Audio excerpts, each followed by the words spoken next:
Good evening and welcome to Aware on the Air, presented by members and friends of Aware, a local peace group.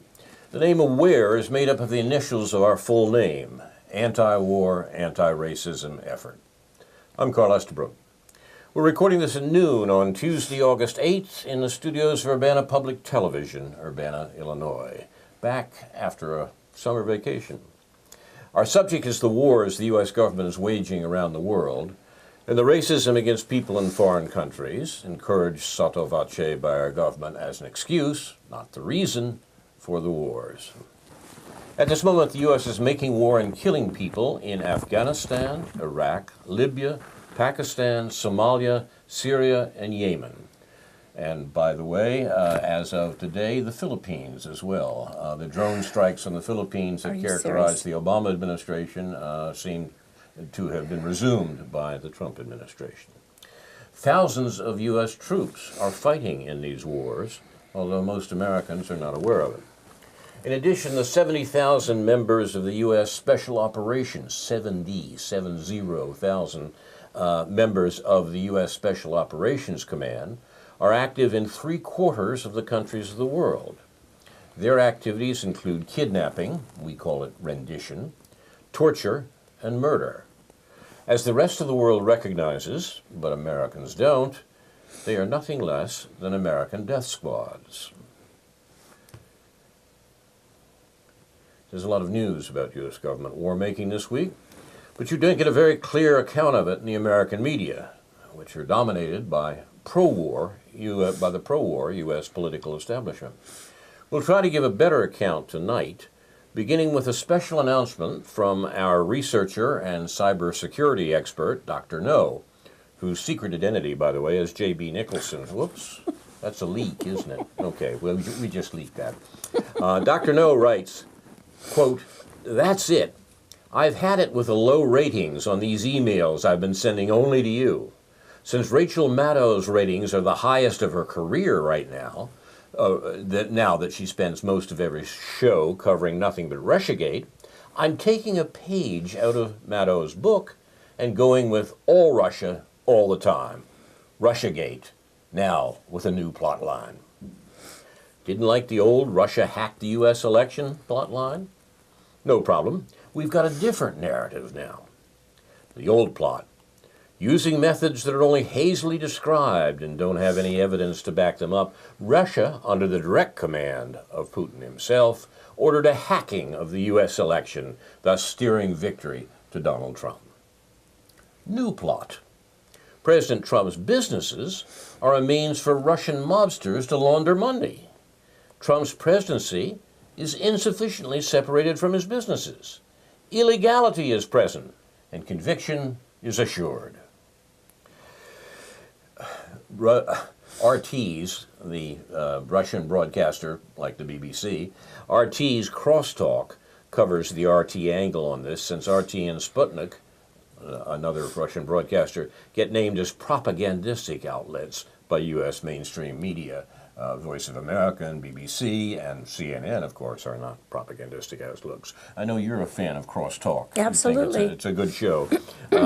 But the only place you'll hear about the shift from the old plot to the new plot on Russiagate in those terms is probably on RT. Yes. CNN moves seamlessly from Trump's crimes in stealing the election with the help of the Russians to Trump's crimes in stealing money with the help of the Russians. Remember when Hillary Clinton and her shills complained about organized groups of Russians talking about things, including the fact that she didn't really understand what a botnet was, online, which somehow constituted part of a campaign against the U.S.? Quote, "What really concerns me," she said, "are reports that there are upwards of 1,000 paid internet trolls working out of a facility in Russia, in effect taking over a series of computers, which are then called botnets that can generate news down to specific areas." Close quote. That was a comment from Clinton supporter Mark Warner, the senator from Virginia, but that was the Clinton's campaign originally half understood account of what they were trying to say about Russian interference in the American election. Quote, this was a multifaceted campaign, what the Russians were doing. So the hacking was only one part of it, and it also entailed classical propaganda, disinformation, and fake news, close quote, interference with the American election. That's from James Clapper, who, if you remember, used to be the Director of National Intelligence. He testified under oath that the NSA wasn't spying on us. So you can judge his credibility perhaps on that. Hillary Clinton herself said, if you look at Facebook, the vast majority of the news items posted were fake. They were connected to, as we now know, the 1,000 Russian agents who were involved in delivering those messages. They were connected to the bots that are just out of control. That was Clinton's account in an interview before the election.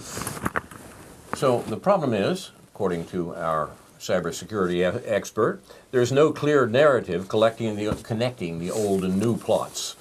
Trump as agent of Russian intelligence, Trump as agent of the Russian mafia.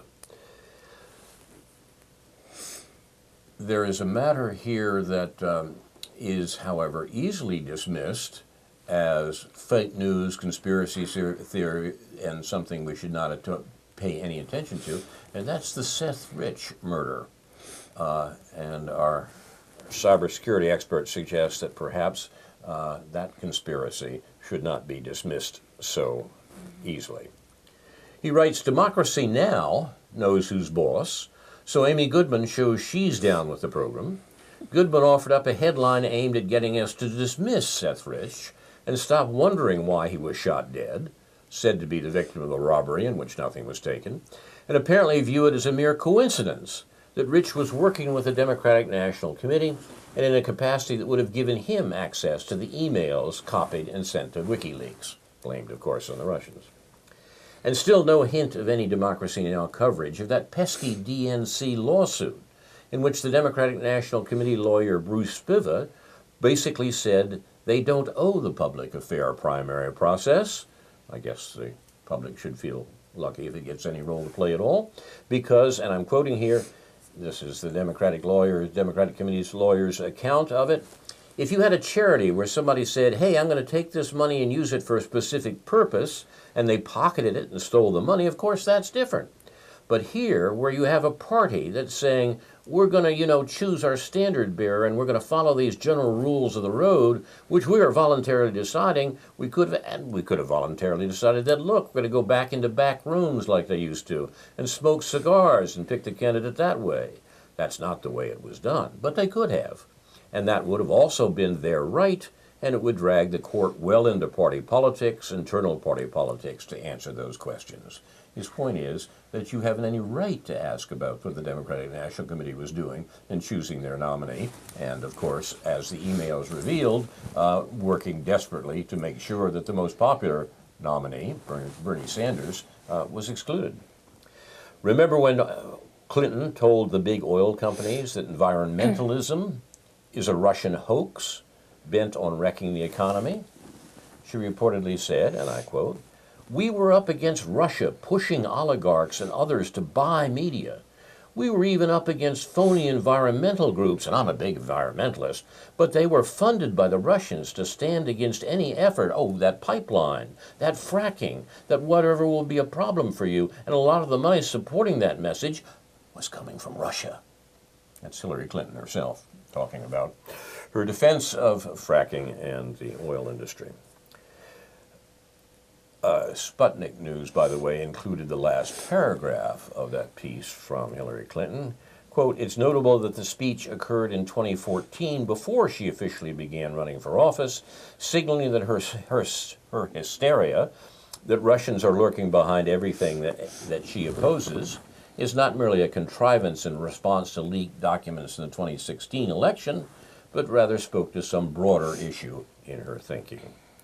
And finally, from the petty sniping department, says our cybersecurity man, PR flack from whining Democrats who won't apologize, won't try to understand the plight of the poor or families and friends of those who lost people in U.S. many wars, and want to continue to press on as if electing Trump wasn't a rejection of neoliberalism, close quote.